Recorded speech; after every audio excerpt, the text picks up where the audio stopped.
Mr. President, ladies and gentlemen, I didn't intend to come here this year. My country is at war, fighting for its life. But after I heard the lies and slanders leveled at my country by many of the speakers at this podium, I decided to come here and set the record straight.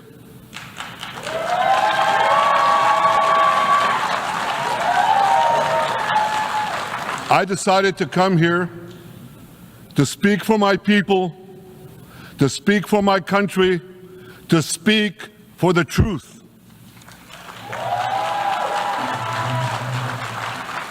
And here's the truth. Israel seeks peace. Israel yearns for peace. Israel has made peace and will make peace again.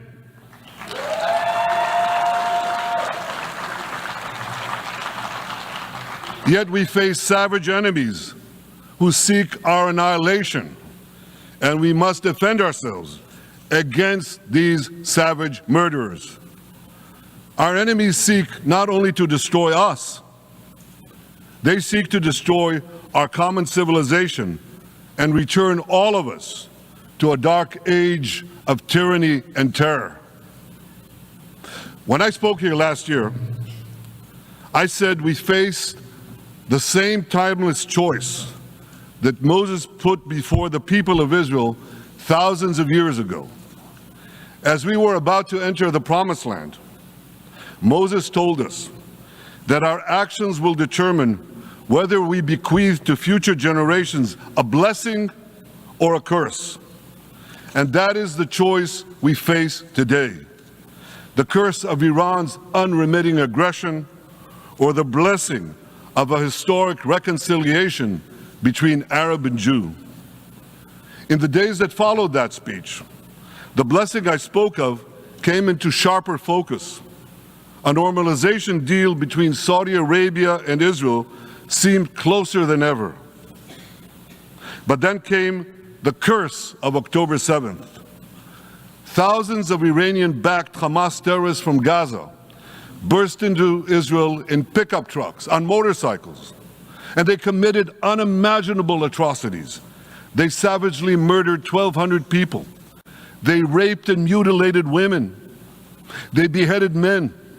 They burned babies alive. They burned entire families alive, babies, children, parents, grandparents, in scenes reminiscent of the Nazi Holocaust.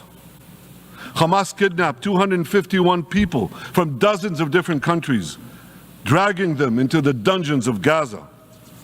Israel has brought home 154 of these hostages, including 117 who returned alive. I want to assure you, we will not rest until the remaining hostages are brought home too. And some of their family members are here with us today. I ask you to stand up.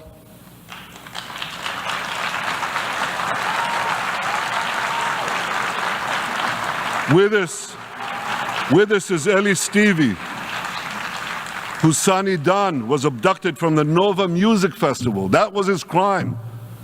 A music festival. And these murderous monsters took him. Kobe Smirno, whose son Jonathan was murdered, and his corpse was taken into the dungeons, into the terror tunnels of Gaza. A corpse held hostage.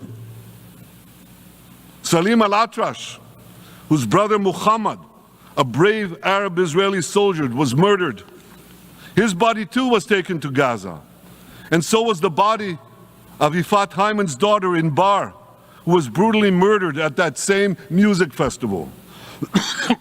With us is Sharon Sharabi, whose brother Yossi was murdered, and who prays for his older brother Eli, who is still held hostage in Gaza. And with us too is Izhar Lifshitz from Kibbutz Nir Oz, a kibbutz that was wiped out by the terrorists. Thankfully, we achieved the release of his mother Yocheved, but his father Oded is still languishing in an underground terrorist hell of Hamas. I again promise you, we will return your loved ones home. We will not spare that effort until this holy mission is accomplished.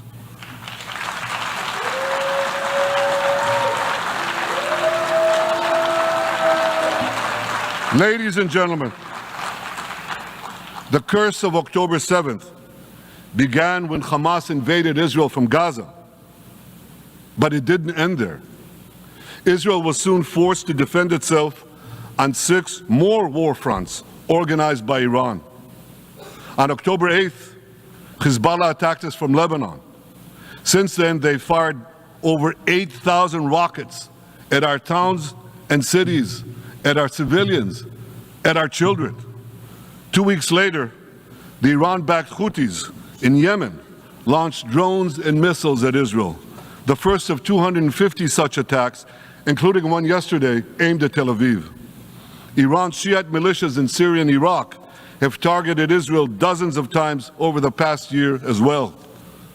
Fueled by Iran, Palestinian terrorists in Judea and Samaria perpetrated scores of attacks there and throughout Israel. And last April, for the first time ever, Iran directly attacked Israel from its own territory, firing 300 drones, cruise missiles, and ballistic missiles at us. I have a message for the tyrants of Tehran. If you strike us, we will strike you. There is no place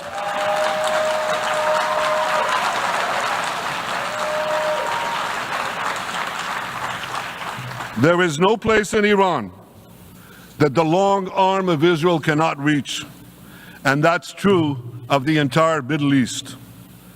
Far from being lambs led to the slaughter, Israel's soldiers have fought back with incredible courage and with heroic sacrifice. And I have another message for this assembly and for the world outside this hall. We are winning.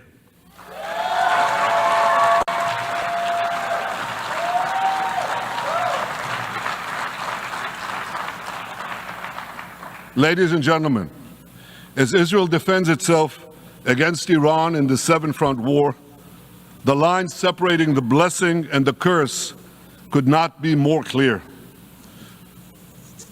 This is the map I presented here last year.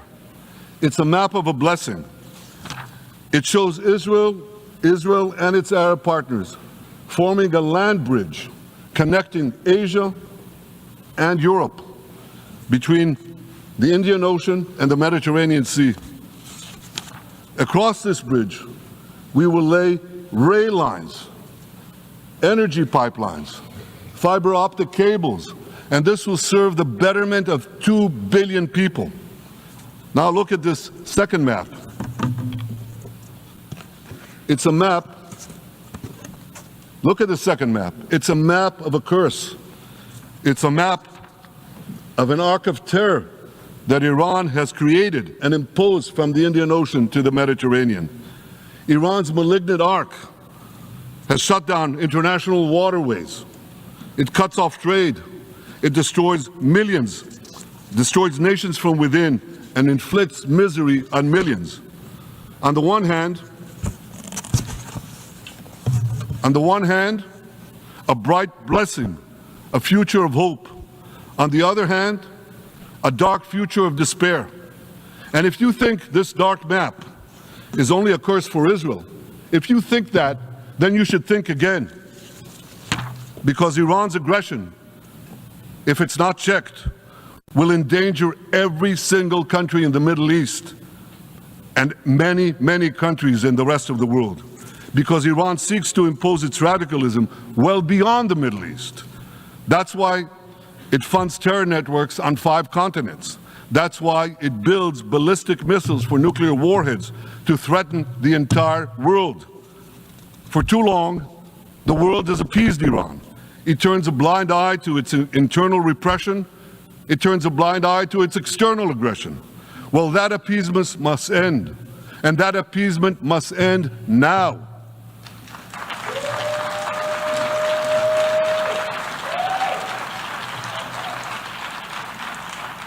Nations of the world should support the brave people of Iran who want to rid themselves of this evil regime. Responsible governments should not only support Israel in rolling back Iran's aggression, they should join Israel. They should join Israel in stopping Iran's nuclear weapons program. In this body, in the Security Council, we're going to have a deliberation in a few months. And I call on the Security Council to snap back UN Security Council sanctions against Iran, because we must all do everything in our power to ensure that Iran never gets nuclear weapons.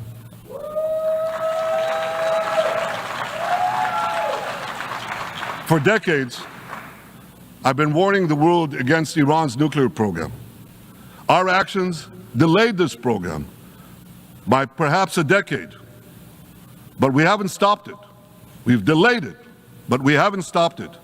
Iran now seeks to weaponize its nuclear program for the sake of the peace and security of all your countries.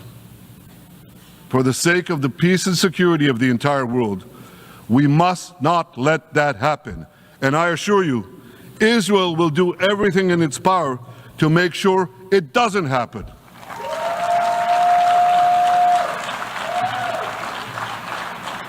So, ladies and gentlemen, the question before us is simple. Which of these two maps that I showed you will shape our future? Will it be the blessings of peace and prosperity for Israel, our Arab partners, and the rest of the world? Or will it be the curse in which Iran and its proxies spread carnage and chaos everywhere? Israel has already made its choice. We've decided to advance the blessing. We're building a partnership for peace with our Arab neighbors while fighting the forces of terror that threaten that peace. For nearly a year, the brave men and women of the IDF have been systematically crushing Hamas's terror army that once ruled Gaza. On October 7th, the day of that invasion into Israel, that terror army numbered nearly 40,000 terrorists. It was armed with more than 15,000 rockets.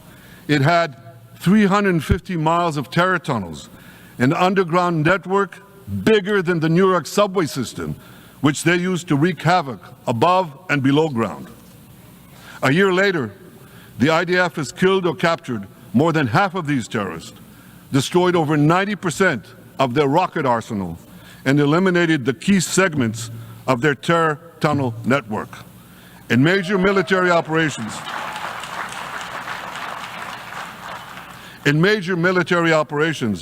we destroyed nearly all of Hamas's terror battalions, 23 out of 24 battalions. Now, to complete our victory, we are focused on mopping up Hamas's remaining fighting capabilities.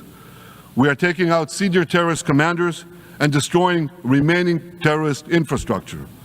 But all the while, and I'll say this one more time, we remain focused on our sacred mission, bringing our hostages home, and we will not stop until that mission is complete. Now, ladies and gentlemen, even with Hamas's greatly diminished military capability, the terrorists still exercise some governing power in Gaza by stealing the food that we enable aid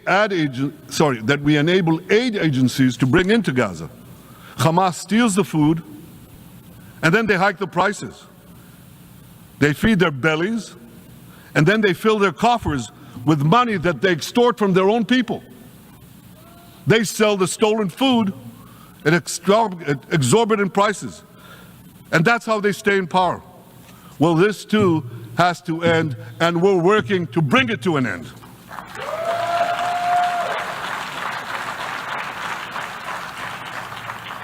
And the reason is simple.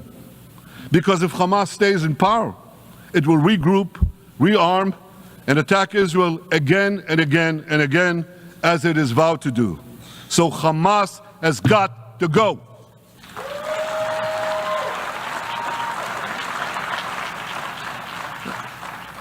Just imagine For those who say, well, Hamas has to stay, it has to be part of a post-war Gaza, imagine in a post-war situation in World War II, imagine allowing the defeated Nazis in 1945 to rebuild Germany. It's inconceivable, it's ridiculous. It didn't happen then, it's not going to happen now.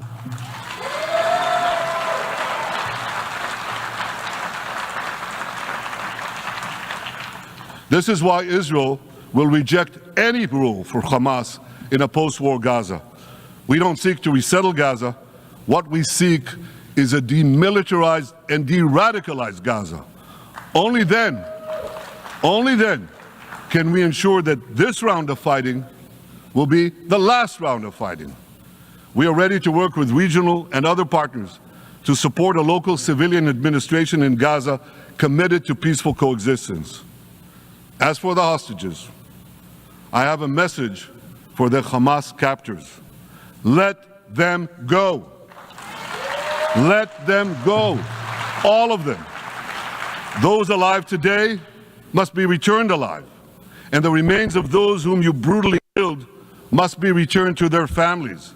Those families here with us today, and others in Israel, deserve to have a resting place for their loved ones, a place where they can grieve and remember them.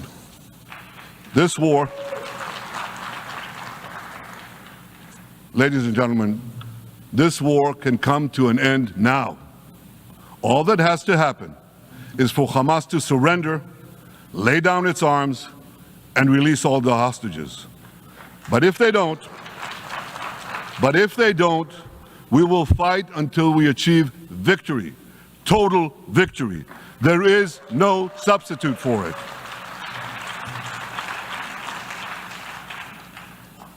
Israel must also defeat Hezbollah in Lebanon. Hezbollah is the quintessential terror organization in the world today. It has tentacles that span in all continents. It has murdered more Americans and more Frenchmen than any group except bin Laden.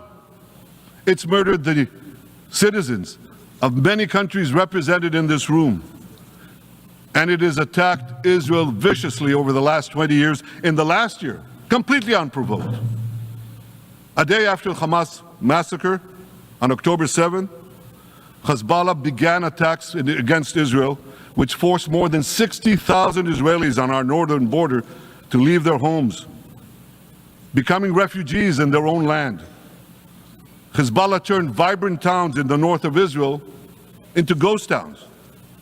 So I want you to think about this in equivalent American terms. Just imagine if terrorists turned El Paso and San Diego into ghost towns. Then ask yourself, how long would the American government tolerate that? A day? A week? A month? I doubt they tolerate it even for a single day. Yet Israel has been tolerating this intolerable situation for nearly a year. Well, I've come here today to say, enough is enough.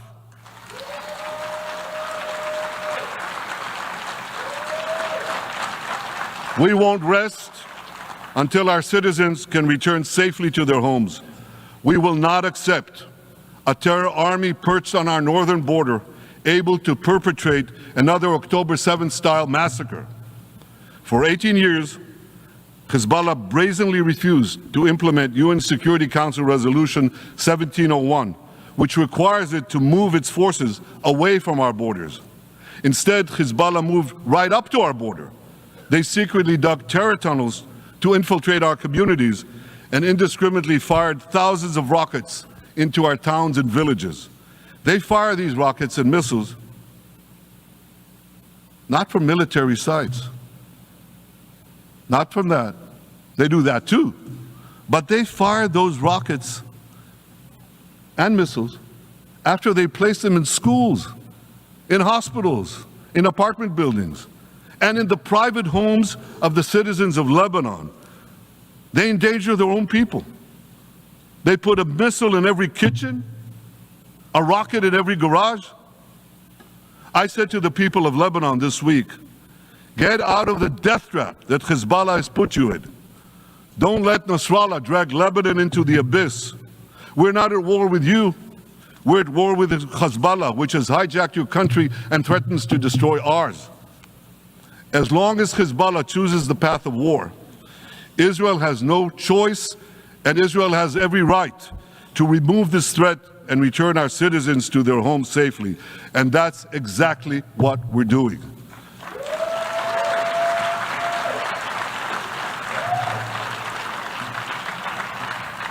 Just this week, the IDF destroyed large percentages of Hezbollah's rockets, which it built with Iran's funding for 3 decades. We took out senior military commanders who not only shed Israeli blood, but American and French blood as well. And then we took out their replacements, and then the replacements of their replacements. And we'll continue degrading Hezbollah until all our objectives are met.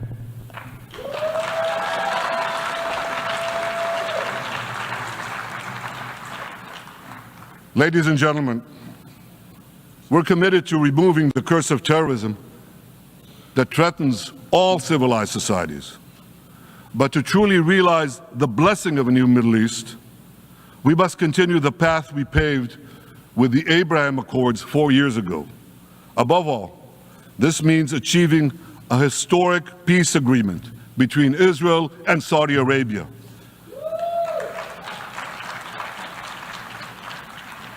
And having seen the blessings that we've already brought with the Abraham Accords, the millions of Israelis who've already flown back and forth across the Arabian Peninsula, over the skies of Saudi Arabia, to the Gulf countries, the trade, the tourism, the joint ventures, the peace, I say to you, what blessings such a peace with Saudi Arabia would bring. It would be a boon to the security and economy of our 2 countries.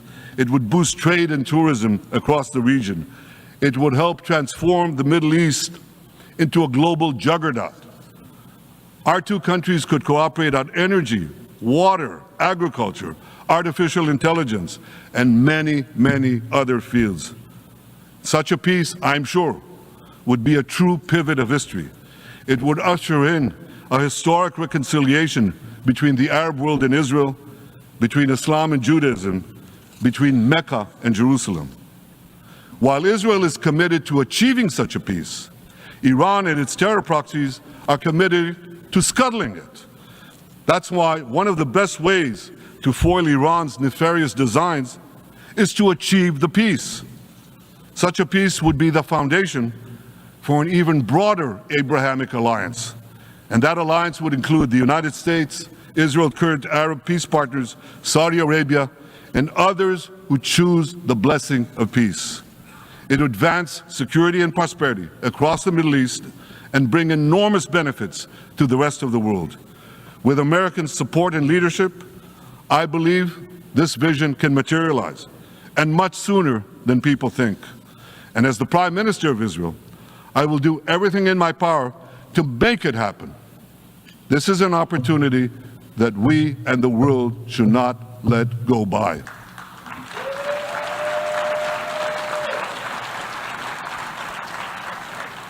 Ladies and gentlemen, Israel has made its choice.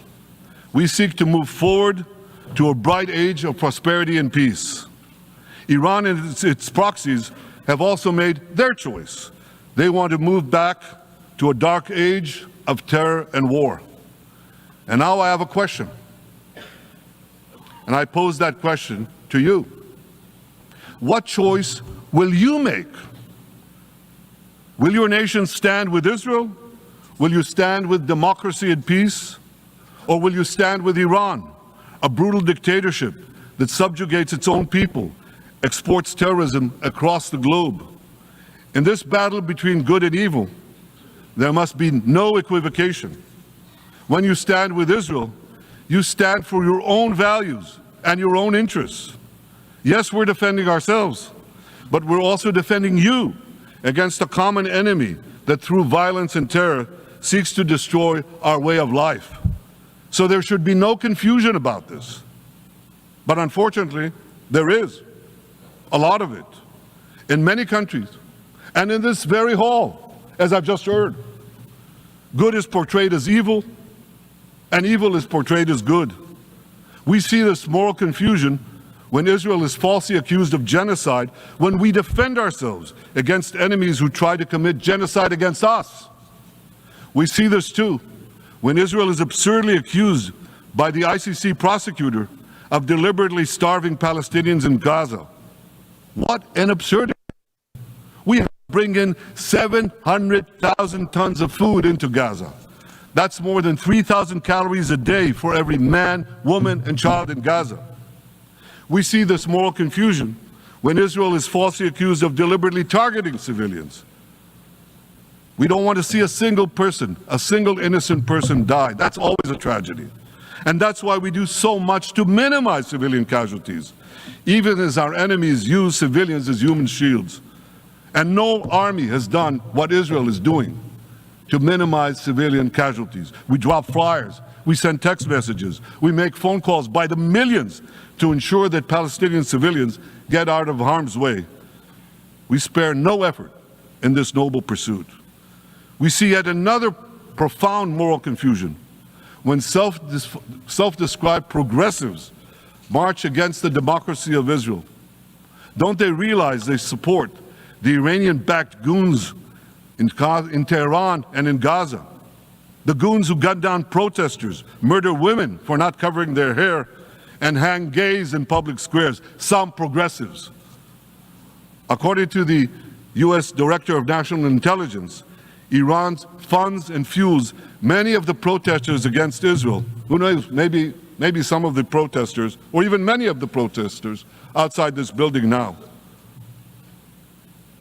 Ladies and gentlemen, King Solomon, who reigned in our eternal capital, Jerusalem, 3,000 years ago, proclaimed something that is familiar to all of you.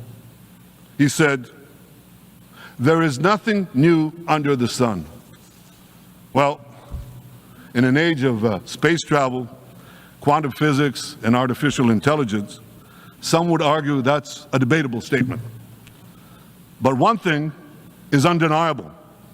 There is definitely nothing new at the United Nations.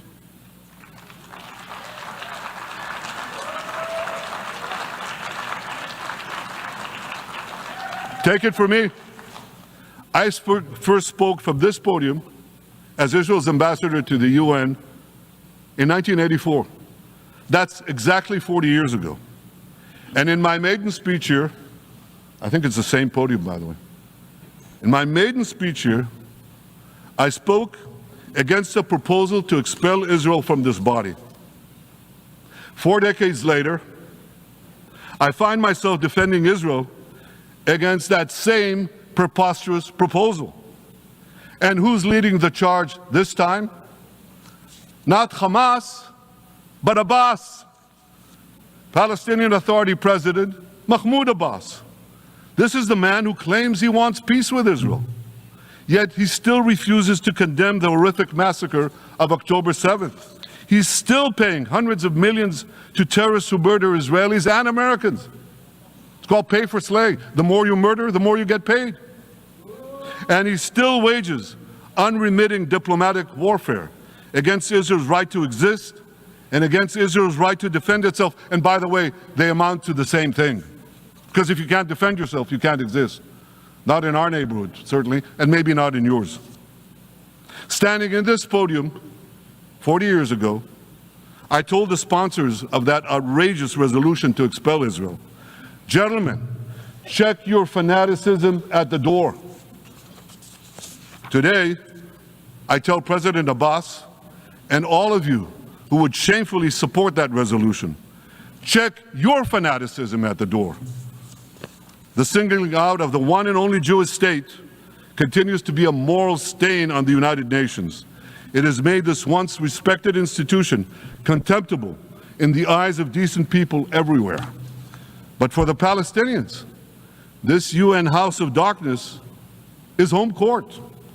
They know that in this swamp of anti-Semitic bile, there's an automatic majority willing to demonize the Jewish state on anything. In this anti-Israel flat earth society, any false charge, any outlandish allegation can muster a majority. In the last decade, there have been more resolutions passed against Israel in this hall at the UN General Assembly than against the entire world combined. Actually, more than twice as many. Since 2014, this body condemned Israel 174 times. It condemned all the other countries in the world 73 times. That's more than 100 extra condemnations for the Jewish state. What hypocrisy, what a double standard, what a joke. So the UN's hostility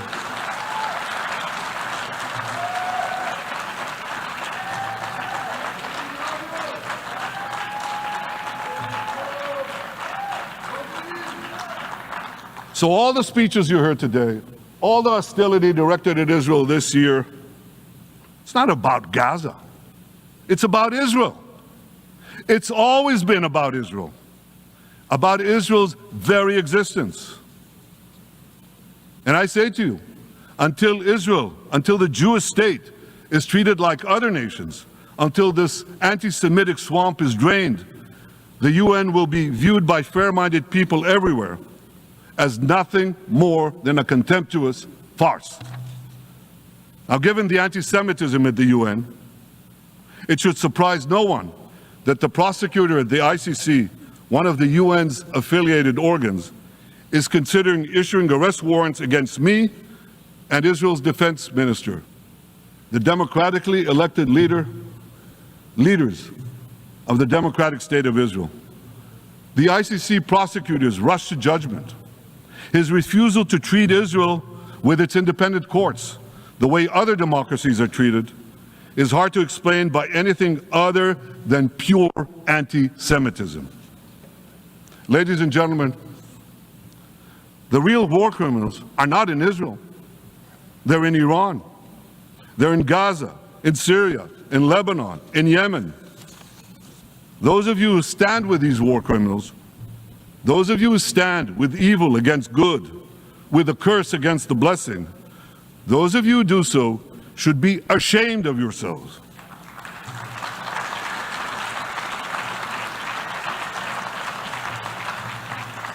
But I have a message for you.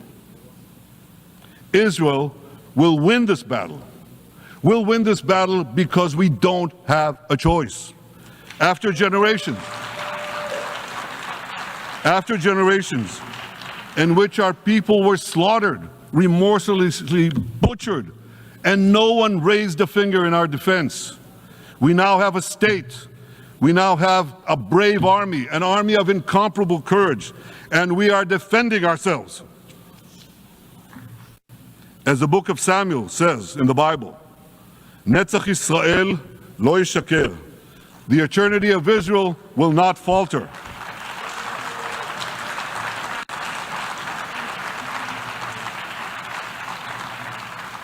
In the Jewish people's epic journey from antiquity, in our odyssey through the tempests and upheavals of modern times, that ancient promise has always been kept, and it will hold true for all time. To borrow a great poet's phrase, Israel will not go gently into that good night. We will never need to rage against the dying of the light, because the torch of Israel will forever shine bright.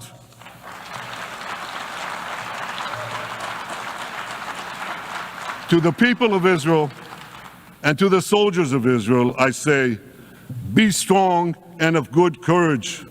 חזקו ויצאו ואל תיראו מפניהם, כי אדוני אלוהיך הוא ההולך עמך, לא ירפך ולא יעזבך.